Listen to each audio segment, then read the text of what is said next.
hands. I'm convinced one reason we've had so many nasty surprises in our economy is that the country somehow got lots of false impressions about what we could expect from the big tax cuts that were enacted, including, one, the tax cuts would unleash a lot of new investment that would create lots of new jobs. Two, we wouldn't have to worry about a return to big budget deficits because all the new growth in the economy caused by the tax cuts would lead to a lot of new revenue. Three, most of the benefits would go to average middle-income families, not to the wealthy, as some partisans claimed. Unfortunately, here too, every single one of these impressions turned out to be wrong. Instead of creating jobs, for example, we are losing millions of jobs, 3 years in a row of net losses. That hasn't happened since the Great Depression. As I've noted before, I was the first one laid off. And you never forget something like that. Just before noon on January 20th. And it turns out that most of the benefits of the tax cuts actually are going to the highest income Americans, who unfortunately are the least likely group to spend money in ways that create jobs during times when the economy is weak and unemployment is rising. And of course, the budget deficits are already the biggest ever, with the worst still due to hit us. As a percentage of our economy, we have had bigger deficits, but these are by far the most dangerous we've ever had for two reasons. First, they're not temporary, they're structural and long-term. Second, they're going to get even bigger just at the time when the big baby boomer retirement surge starts. Moreover, the global capital markets have begun to recognize the unprecedented size of this emerging fiscal catastrophe. In truth, the current executive branch of the U.S. government is radically different from any since the McKinley administration 100 years ago. The 2001 winner of the Nobel Prize for Economics, George Akerlof, went even further last week in Germany when he told Der Spiegel, and I quote, "This is the worst government the U.S. has ever had in its more than 200 years of history." I didn't say that. That's the winner of the Nobel Prize for Economics. He said, "This is not normal policy." In describing the impact of the Bush policies on America's future, Akerlof added, quote, "What we have here is a form of looting," end quote. Now again, that's the Nobel Prize winner in economics. Ominously, the capital markets have just pushed U.S. long-term mortgage rates higher soon after the Federal Reserve Board once again reduced discount rates. Monetary policy loses some of its potency when fiscal policy just comes unglued. And after 3 years of rate cuts in a row, Alan Greenspan and his colleagues simply don't have much room left for further reductions. This situation is particularly dangerous for our economy right now for several reasons. First, because home buying, fueled by low rates, along with car buying, also fueled by low rates, have been just about the only reliable engines that have been pulling the economy forward. Secondly, so many Americans now have variable rate mortgages, so the increases hit people quickly and hard. And third, it comes at a time when average personal debt is at an all-time record high. A lot of Americans are living on the economic edge. It seems obvious to me that big and important issues like the Bush economic policy and the first preemptive war in U.S. history should have been debated more thoroughly in the Congress and covered more extensively in the news media and better presented to the American people before our nation made such fateful choices. But that didn't happen. And now in both cases, reality is turning out to be very different from the impressions that were given when the votes and the die were cast. Since this curious mismatch between myth and reality has suddenly become commonplace and is causing such extreme difficulty for the nation's ability to make good, sensible choices about our future, maybe it's time to focus on how in the world we could have gotten so many false impressions in such a short period of time. At first, I thought maybe the president's advisors were a big part of the problem. Last fall, in a speech on economic policy at the Brookings Institution, I called on the president to just get rid of his whole economic team and pick a new group. And a few weeks later, damned if he didn't do just that. And at least one of the new advisors had written eloquently about the very problems in the Bush economic policy that I was calling upon the president to fix. But now, a year later, we still have the same bad economic policies, and the problems have, if anything, gotten worse. So obviously I was wrong.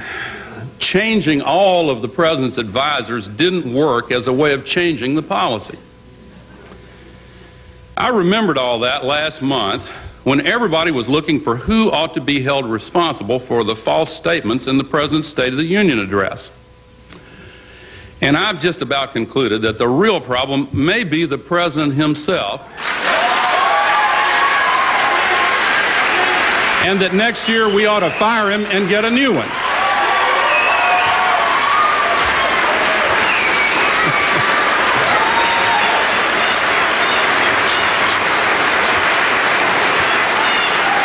But whether you agree with that conclusion or not, and I see some of you here do, whether you're a Democrat or a Republican or an independent, a libertarian, a green, or a mugwump, you have got a stake in making sure that representative democracy works the way it is supposed to. I wanted to speak to this internet-based organization of people who become active in representative democracy because I think this methodology represents one way of trying to fix things. And let's be clear, right now, our representative democracy is not working very well. And we all need to figure out how to fix it because, look, we just can't keep on making such bad decisions on the basis of false impressions because we're getting into real serious trouble. Earlier, I mentioned the feeling that many have that something basic has gone wrong. Whatever it is, I think it has a lot to do with the way we seek the truth and try in good faith to use facts as the basis for debates about our future, allowing for the unavoidable tendency we all have to get swept up in our enthusiasms. And that last point is worth highlighting. Robust debate in a democracy will almost always involve occasional rhetorical excesses and leaps of faith, and we're all used to that. I've even been guilty of it myself on occasion. But there is a big difference between that and a systematic effort to manipulate facts in service to a totalistic ideology that's felt to be more important than the mandates of basic honesty. And unfortunately, I think it is no longer possible to avoid the conclusion that what our country is now dealing with in the Bush presidency is the latter.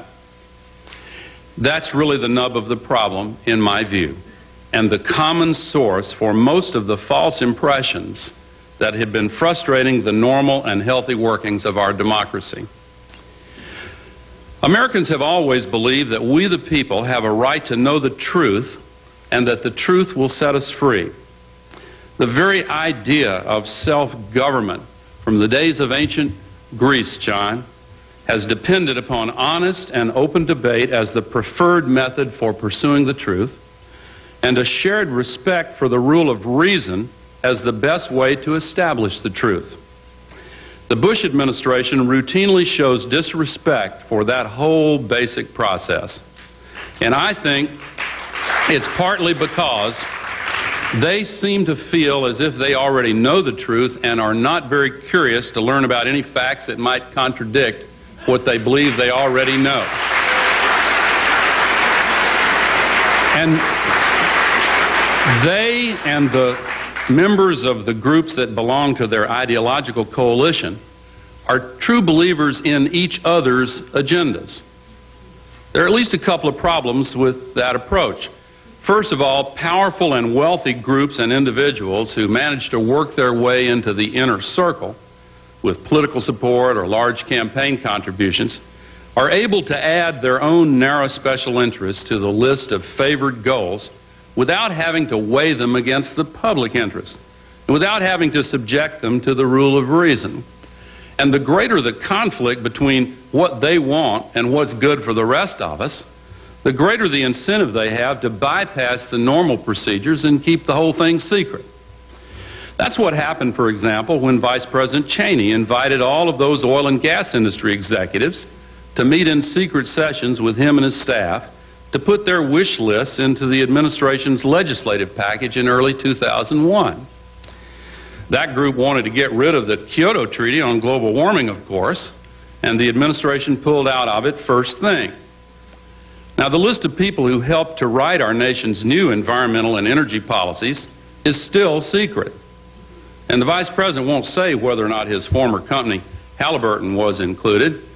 But, of course, as practically everybody in the world knows now, Halliburton was given a huge open-ended contract to take over and run the Iraqi oil fields without having to bid against any other companies. Second problem, when leaders make up their minds on a policy without ever having to answer hard questions about whether or not it's good or bad for the American people as a whole, they can pretty quickly get into situations where it's uncomfortable to defend what they've done with simple and truthful explanations. That's when they're tempted to fuzz up the facts and create those false impressions. And when other facts start to come out that undermine the impressions they're trying to maintain, they try to keep the truth bottled up if they can, or distort it. For example, a couple of weeks ago, the White House ordered its own EPA to strip important scientific information about the dangers of global warming out of a public report. Instead, the White House substituted information that was partly paid for by the American Petroleum Institute. This week, to use another example, analysts at the Treasury Department told a journalist that they're now being routinely ordered to change their best analysis of what the consequences of the Bush tax laws are likely to be for the average person. So here's the pattern that I see linking all this together.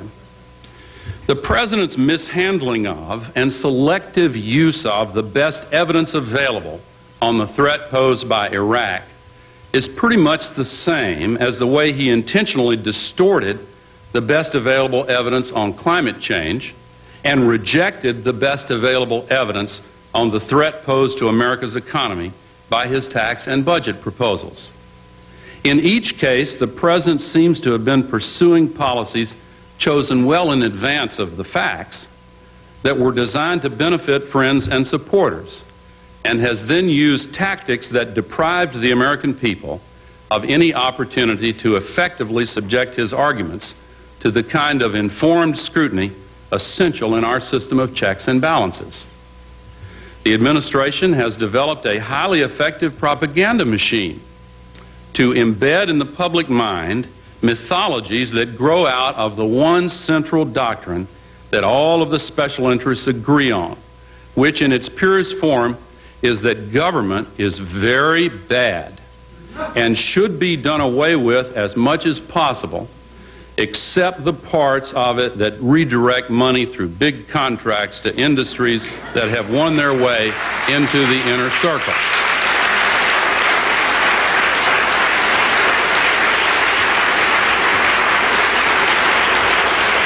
And for the same reason that they push the impression that government is very bad, they also promote the myth that there really is no such thing as the public interest.